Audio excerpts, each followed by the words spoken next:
teman-teman jangan menyerah, berjuang bareng-bareng. Kalau capek, boleh rehat sejenak, tapi jangan pernah nyerah. Berhenti boleh. Gitu. Nah,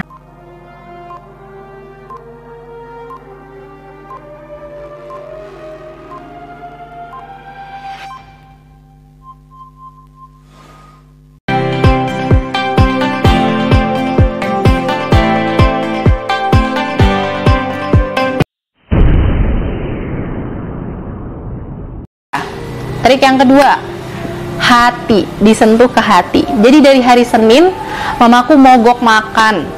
Mamaku benar-benar mogok makan sampai beberapa hari, dan mamaku jatuh sakit. Mamaku sakit karena mamaku punya mah. Mamaku jatuh sakit dan mamaku nangis, benar-benar seharian nangis. Jadi mamaku sakit, mamaku nggak mau makan, dan mamaku nangis terus-terusan sampai matanya tuh bengkak besar. Dan kalau orang lagi stres, orang lagi sedih kan otomatis mukanya terlihat lebih tua daripada umurnya. Dan alhamdulillahnya aku tidur satu kamar sama mamaku. Jadi aku harus ngelihat kondisi mamaku seperti itu terus menerus. Jujur itu adalah ujian terberat sejauh ini setelah aku memeluk Islam. Karena aku khawatir terjadi sesuatu sama mamaku, dan itu mama gitu. Itu yang bikin hal itu terasa berat. Udah masuk hari keberapa, tadinya papaku ya marah, tapi belum ekstrim. Sampai pada akhirnya aku baru pulang kerja, aku bawain makanan-makanan kesukaan mama. Aku bawain bakso, aku bawain soto Bogor, aku bawain pokoknya makanan-makanan kesukaan mamaku. Tapi mamaku nggak mau, bener-bener nggak mau. Dia mogok makan, nangis, stres, hancur ya. Dan aku hancur banget ngelihat mamaku dalam kondisi kayak gitu berhari-hari. Terus setelah itu aku pulang kerja, papaku bilang sama aku, kamu sayang gak sih sama mama? Di situ kondisinya di hari-hari itu aku lagi berjuang untuk menguatkan hati aku gitu, untuk melihat kondisi mamaku sembari menguatkan diri bahwa nggak akan terjadi apa-apa sama mama. Allah tuh baik banget sama kamu, jadi so please jangan ragu sama skenario yang ini gitu. Papa nanya kayak gitu, terus papa bilang udahlah jangan kayak gini gitu, biasa-biasa aja kalau hidup gitu. Ikutin apapun yang mama kamu minta kalau kamu sayang sama mama kamu.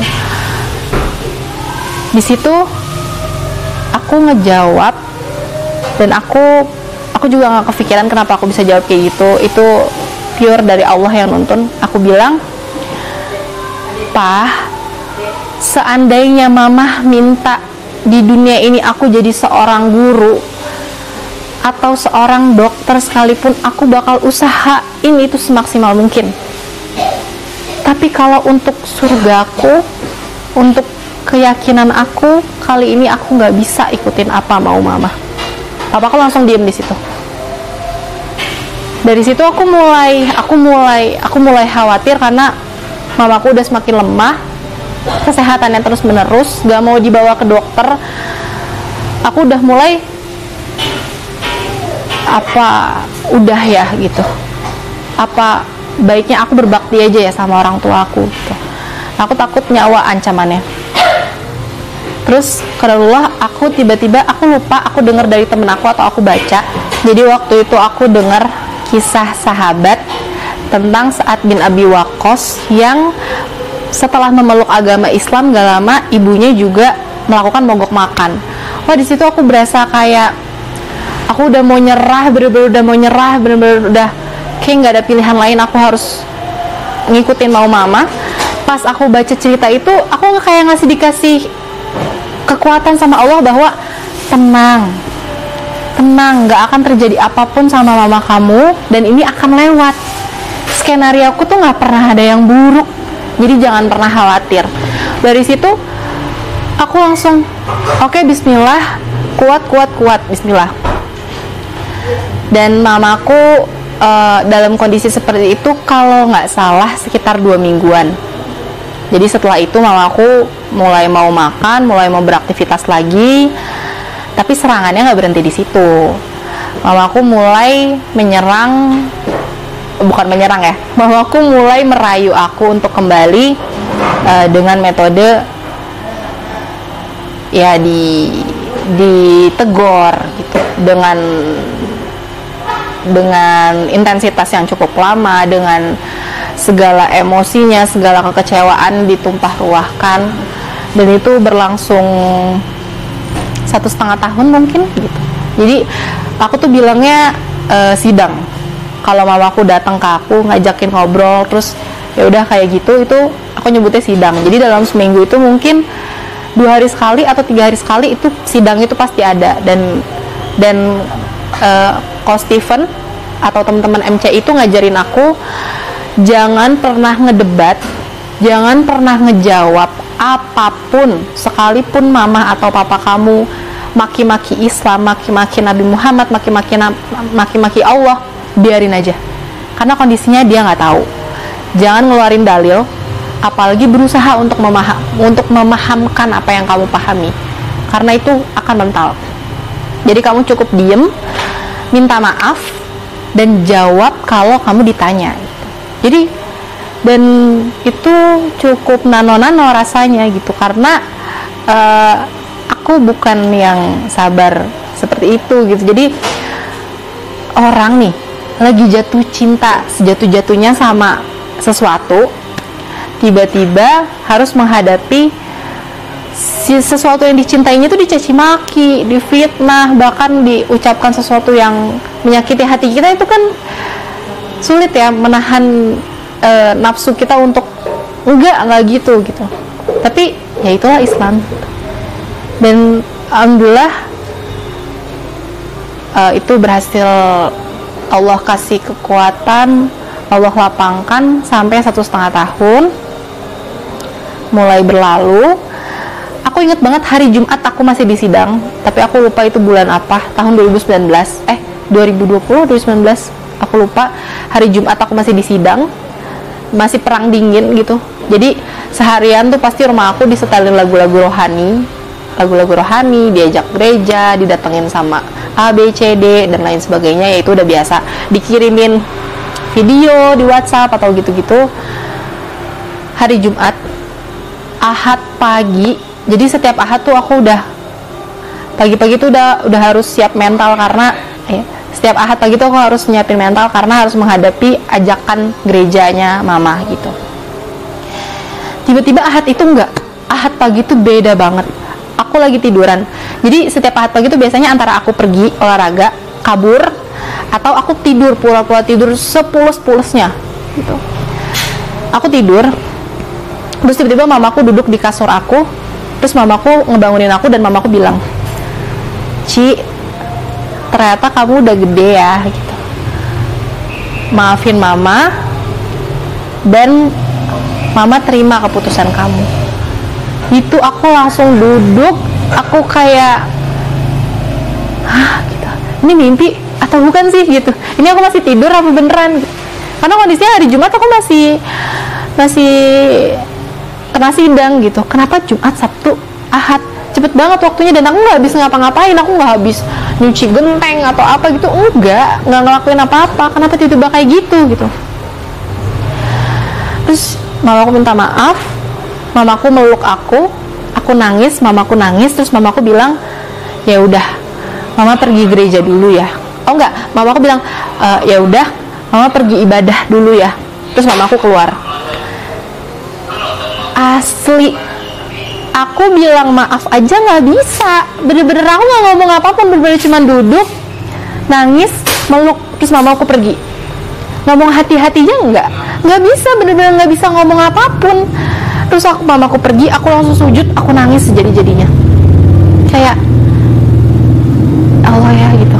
Yang mukalibul qulub itu udah hands up deh, udah bener-bener nggak ada obatnya. Nggak, kalau ditanya gimana caranya, gak tahu. Aku nggak habis nyuci genteng, ingat teman-teman, aku nggak bisa ngapa-ngapain. Jadi kalau ditanya gimana caranya, aku juga nggak ngerti. Tapi ya lagi-lagi, yang namanya sebuah keimanan yang sudah dibangun menjadi pondasi dasar, nggak bisa semudah itu. Jadi sekalipun saat itu mamaku bilang sudah merelakan aku untuk memilih pilihan agama yang aku pilih saat ini, tapi ya tetap usaha-usaha untuk kembali lagi ke yang lalu masih sulit untuk sholat di rumah, Jadi aku sholat karena aku nggak punya space sendiri, aku tidurnya sama mamaku.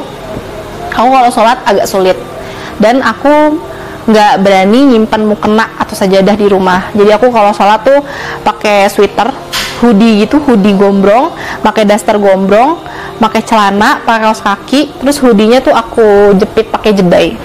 Karena kalau aku mikir kalau pakai jarum petul, terus tiba-tiba ada something yang ngebuat aku harus buru-buru copot, kan takutnya ketusuk. Jadi aku pakai jedai. Udah pokoknya kayak gitu selama beberapa bulan. Aku lupa. Kalau ditanya, nggak ada yang ngasih, banyak yang ngasih, tapi nggak berani disimpan di rumah dan apalagi dipakai gitu. Sekalipun keluarga aku kondisinya udah tahu gitu, aku udah muslim. Jadi aku kayak gitu. Terus aku sholatnya menclok gitu, maksudnya aku nggak ada satu ruangan yang aku bisa sholat dengan tenang, khusyuk di situ tuh nggak bisa, karena lagi-lagi aku nggak punya space. Aku sholat subuh itu di depan WC. Jadi ini WC, pintu WC, terus ini mesin cuci, ini rak sepatu. Nah ini ada lantai nih, ada lantai sedikit. Aku sholatnya di situ, sholat subuh. Alasnya ya baju yang habis dijemur gitu, baju bersih yang habis dijemur, aku pakai itu. Kalau ditanya kenapa harus sampai segitunya sih, kenapa harus di situ? Karena cuma di posisi itu yang kalau misalnya ada orang yang bangun, aku bisa dengar suaranya, tapi aku bisa langsung kabur. Karena harus ngelewatin pintu dapur dulu untuk sampai ke titik aku. Kalau aku di ruang tamu, ya kalau mama papaku ada yang keluar untuk ke toilet subuh-subuh, kan langsung lihat dong ada aku lagi sholat gitu. Jadinya ya udah. Terus kalau ditanya, terus itu nggak pernah ada gangguan? Banyak. Papaku udah agak umur, jadi yang namanya orang berumur kan suka bolak-balik ke WC ya sekalipun malam. Jadi kayak misalnya sebelum subuh atau lagi subuhan, aku lagi sholat, udah mau salam atau baru udah masuk rakaat kedua, tiba-tiba cekrek bunyi kamar papaku kebuka. Ya udah aku ambil bajunya, aku langsung loncat ke kamar mandi, aku tutup, aku nyalain kerannya. Gitu. Makanya kenapa aku milih titik itu, karena titik itu yang menurut aku paling aman buat aku. Kalau ditanya kebersihannya, insya Allah aku bersihin, tapi kalau ditanya layak tidak layaknya memang agak kurang gitu. Itu aku jalanin sampai Ramadan 2020 ya, 2020. Jadi aku biasa yang namanya aku sholat, apalagi kalau zuhur atau isya pas lagi libur kerja, kan lama ya 4 rakaat, dan ngafalin bacaan sholat itu jujur agak sulit guys, butuh waktu gitu. Jadi sholatnya lama. Itu udah biasa tuh yang namanya baru rakaat kedua, rakaat ketiga, atau yang nyesek udah mau salam, tiba-tiba digedor, pintunya digedor, disuruh keluar. Akhirnya udah aku batalin. Sekali, 2 kali, kalau udah 2 kali gagal, aku langsung ke masjid. Dan masjidnya pun nggak bisa di dekat rumah, karena aku mikirin tetangga aku.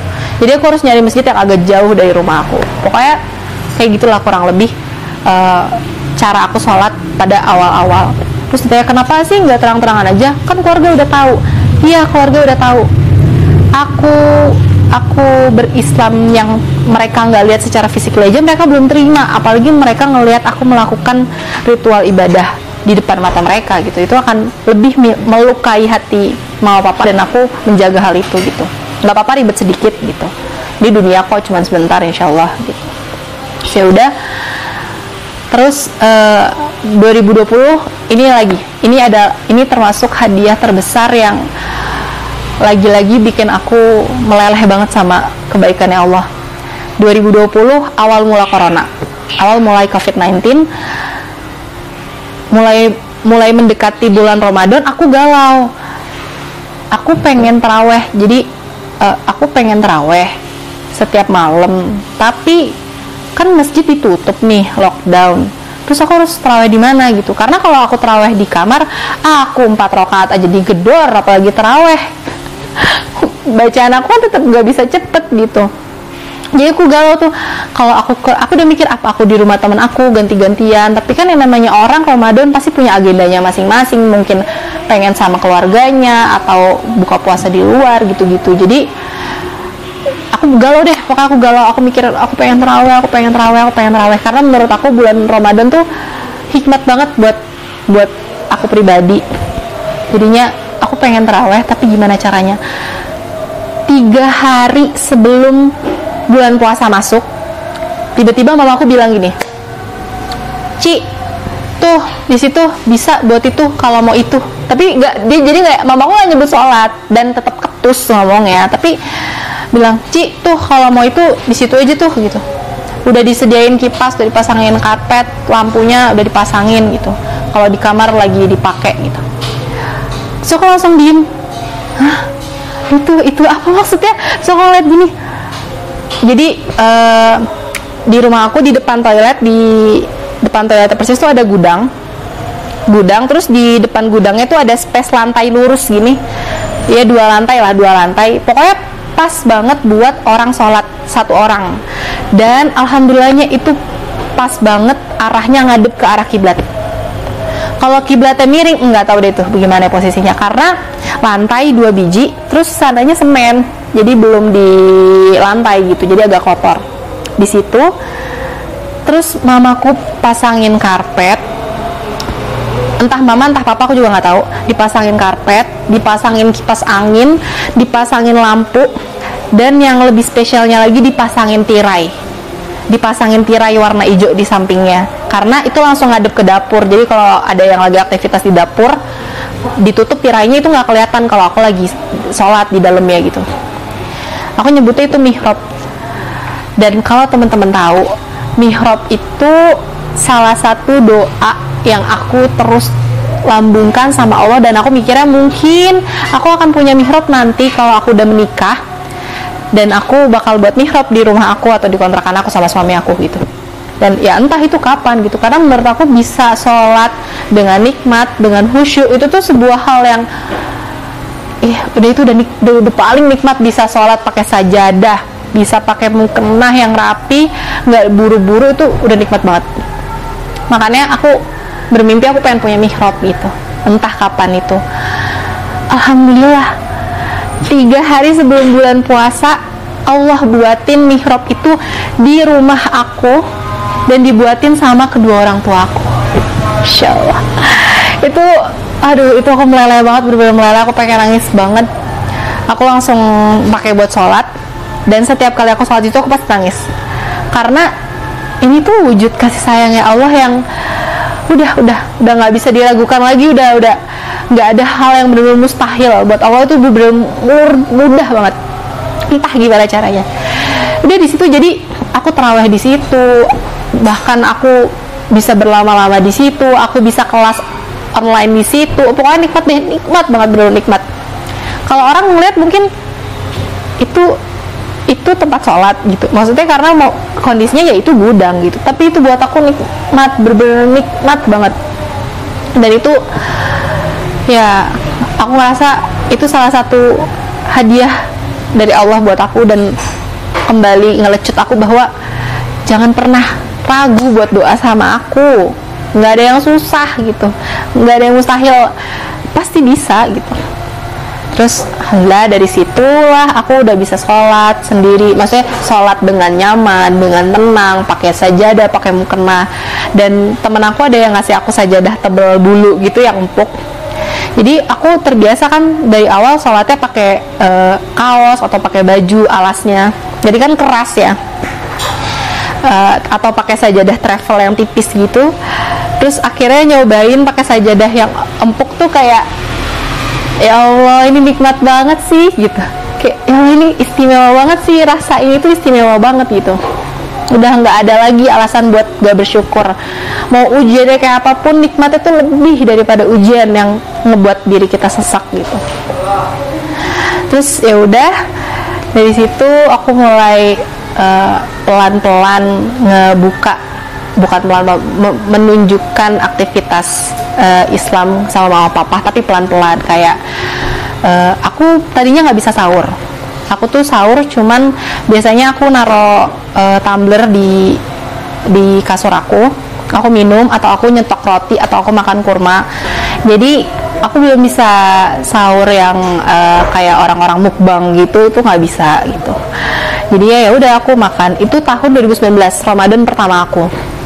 Ya jadi Ramadan pertama aku 2019 itu ya aku laluinnya dengan sahur yang makannya minimalis gitu. Tapi kalau ditanya berat, alhamdulillah Allah kasih keringanan. itu berjalan lancar gitu, alhamdulillah. Terus 2020 aku udah mulai tuh bisa yang namanya malamnya, maksudnya aku sahurnya tuh agak bunyi-bunyi piring gitu, jadi aku beli makanan terus pas sahur aku makan gitu. Terus yang menarik 2020 ya, jadi nah kalau puasa kedua aku bulan Ramadan 2020 itu udah alhamdulillah banget. Jadi aku udah bisa beli makanan dari malam, terus subuhnya aku makan. Jadi aku bunyi piring, aku cuci piring, itu maksudnya ada aktivitas yang agak berisik tuh udah mulai nggak terlalu gimana-gimanain, cuman tetap nasi apa itu tuh pasti belum disediain sama mama papa gitu. Tapi di 2020 itu tiba-tiba ada satu hari sore-sore, jadi aku bawain mama kolak kesukaan mama yang itu cuman dijual di bulan puasa. Aku bawain, terus mama bilang, itu orang udah beli kolak gitu. Maksudnya tuh mamaku udah beliin aku bukaan buat aku buka, udah beliin aku kolak. Di situ aku langsung meleleh banget kayak, oh, Masya Allah, aku dibeliin takjil sama mamaku 2020 gitu. Dan tuh terus 2021-nya lagi, alhamdulillah itu lebih alhamdulillah lagi. Aku udah bisa masak, aku udah bisa mukbang, aku udah bisa, pokoknya heboh deh, tuh dapur udah heboh deh. Pokoknya 2021 tuh udah rame tuh, panci apa segala macem, udah bisa masak segala rupa pas sahur ya. Dan 2021 mama papaku udah selalu menyisakan satu porsi nasi di Magicom buat aku gitu. Yang biasanya itu pasti dihabisin itu pasti disisain sama aku. Bahkan ada satu momen papaku mau makan malam, terus aku lagi di meja makan, terus papaku ngeliat di magic jar sisa satu porsi nasi, terus papaku bilang, makan mie aja deh. Terus aku bilang, nggak apa-apa papa, makan nasi aja gitu. Enggak, itu buat kamu sahur. Aku langsung Insya Allah gitu, udah sampai dipikirin segitunya gitu. Terus pernah aku waktu itu sahur cuman, aku lupa, pakai roti sama susu kalau nggak salah. Terus papaku bilang, papaku kebangun ke toilet, terus aku bilang, beli nasi, beli lauk kalau sahur tuh gitu. Jadi papaku udah mulai peduli gitu sama hal-hal kayak gitu, dan itu benar-benar bikin aku meleleh banget. Udah nggak ada obat nih kayak gitu-gitu. Jadi teman-teman yang bisa sahur sama keluarganya, apalagi sama orang tuanya, makan makanan mukbang, apalagi banyak-banyak bersyukur. Gitu. Nah, aku ngejawab lagi pertanyaan di awal yang tadi, kenapa aku pakai nama samaran Salma dan kenapa aku nutup identitas aku. Jadi alhamdulillah ala kulli hal, sampai detik ini aku belum bisa menunjukkan identitas muslim secara fisikly, secara total. Jadi aku belum bisa berhijab, aku belum bisa pakai gamis, pakai rok di depan orang tua aku tuh belum bisa, apalagi keluarga besar aku gitu. Makanya aku masih harus menutup identitas aku. Tapi rasa jatuh cinta ini buat share tentang skenario kerennya Allah ini tuh udah menggebu-gebu. Jadi ya udah nggak apa-apa kita share, tapi tutup identitasnya gitu. Terus saat ini aktivitas aku mau bisnis guys. Aku mau buka usaha kuliner bakmi Chinese yang insya Allah halal. Kalau teman-teman mau cobain, jangan lupa follow Instagramnya di @bakmi_kalibaru gitu. Insya Allah bakalan launching dalam waktu dekat ini gitu. Doain ya teman-teman, semoga ada keberkahan dan kebaikan dari usaha ini. Ya, lokasinya di Bogor, tapi buat teman-teman yang di area Jabodetabek, kalau misalnya ada aku lagi main ke daerah sana, boleh bisa dikondisikan gitu, insya Allah. Nah, kalau ditanya saat ini aktivitasnya apa selain bisnis itu, aku saat ini alhamdulillah berada dalam komunitas Sister Villa Mualafah. Teman-teman kalau mau follow bisa Instagramnya di @sistervilla_mualafah. Di situ kita kumpul bareng-bareng sama teman-teman mualafah. Tapi sorry guys, ini akhwat only ya. Jadi untuk bapak-bapak mohon mencari regunya masing-masing. Kalau untuk cowok-cowok, oh iya, untuk cowok-cowok bisa masuk ke Terang Jakarta, atau teman-teman yang memang sudah muslim dari lahir tapi pengen belajar Islam yang chill, yang seru, yang fun, bisa ke @Terang Jakarta gitu. Nah, buat teman-teman nih yang mungkin masih struggle dalam menjaga identitas Islamnya, yang mungkin baru mualaf dan menutupi identitas dari keluarganya, menutupi identitas dari keluarganya, atau galau dan lain sebagainya, atau yang baru banget mau belajar dan cari tahu ke Islam, jangan sungkan buat hubungin aku, bisa lewat @sistervilla_mu'alafah itu. Kita bisa sharing-sharing, kita bisa ngobrol-ngobrol tentang pengalaman mu'alaf-mu'alaf yang lain buat semakin nguatin kita. Terus jangan pernah jauh-jauh dari Allah. Seberat apapun ujian, kita percaya itu tuh skenario terkerennya Allah yang bakal ngebuat kita lebih kuat dari sebelumnya gitu. Terus teman-teman misalnya, Kak, aku pengen belajar Islam, aku udah muslim dari lahir, tapi ya udah, kita sharing-sharing aja, kita kontekan. Tapi ingat ya guys, lagi-lagi akhwat only gitu. Terus buat teman-teman mungkin yang masih belajar dalam Islam, yang entah itu mu'alaf atau bukan, yang memang muslim dari lahir, jangan pernah berhenti belajar, karena belajar itu kewajiban kita. Jangan pernah berhenti belajar, jangan pernah berhenti mencari. Kalau aku bingung ngajinya sama siapa, ngajinya di mana, nggak ada waktunya, usahain jadiin skala prioritas tertinggi kita. Entar insya Allah yang bakal fasilitasin kita gimana caranya, di mana dan sama siapanya gitu. Terus teman-teman, kita berjuang bareng-bareng aja berat, apalagi sendiri. Jadi jangan pernah sendirian, cari temennya, cari lingkungannya, cari circle-nya untuk kita bisa istiqomah bareng-bareng, berjuang bareng-bareng, ngejar ridho dan surganya Allah gitu. Pesan buat mama papa, alhamdulillah Allah jadikan kita satu keluarga di dunia. Semoga suatu saat nanti kita bisa berjuang sama-sama di dunia buat jadi satu keluarga lagi di surganya Allah gitu. Sama jangan lupa kalau aku pulang ke Cikarang, sediain satu porsi nasi di Magicom buat aku sahur ya, maaf Pak. Nah segitu teman-teman untuk cerita aku hari ini tentang skenario kerennya Allah. Buat teman-teman yang mau diskusi, buat sharing, jangan sungkan lagi-lagi untuk komunikasi sama aku di sistervilla_mu'alafah. Semoga ada kebaikan, ada ibroh, ada hikmah yang bisa teman-teman ambil dari cerita aku hari ini. Mohon maaf lahir batin kalau ada perkataan yang kurang mengenakan untuk teman-teman dengar. Kurang lebihnya mohon maaf. Teman-teman jangan menyerah, berjuang bareng-bareng. Kalau capek, boleh rehat sejenak, tapi jangan pernah nyerah. Berhenti boleh gitu. Nah, segitu dulu cerita dari aku. Wassalamualaikum warahmatullahi wabarakatuh.